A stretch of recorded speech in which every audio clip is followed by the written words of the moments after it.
আমাদের বাঙালিদের ১২ মাসে ১৩ পার্বণ লেগেই আছে। আর পুজো পার্বণ মানেই একটু নিয়ম। কোনো পুজোতে ভাত খাওয়া যাবে না, কোনো পুজোয় ফল খেয়ে থাকতে হবে। আবার এমন অনেক পুজো আছে যে পুজোতে পান্তা ভাত খেয়ে থাকতে হয়। তেমনই শ্রাবণ মাসের সোমবারে আমরা শিব পুজো করি। আর পুজো করার পর চালের কোনো কিছু খাই না, মানে ভাত, চিড়ে, মুড়ি এগুলো খাবো না। এগুলো বাদ দিয়ে ফল তো খেয়ে থাকা যায়।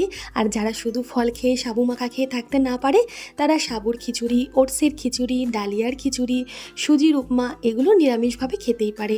তেমনই এই সোমবার আমি বানিয়ে ফেলেছিলাম দারুণ স্বাদের সাবুর খিচুড়ি। সাবু, মুগ ডাল, আলু, গাজর, চিনেবাদাম দিয়ে নামমাত্র তেল মশলায় এই খিচুড়িটা রান্না করেছিলাম, যেটা বাচ্চা থেকে বড় সকলেই খেতে পারে খুব সুন্দরভাবে।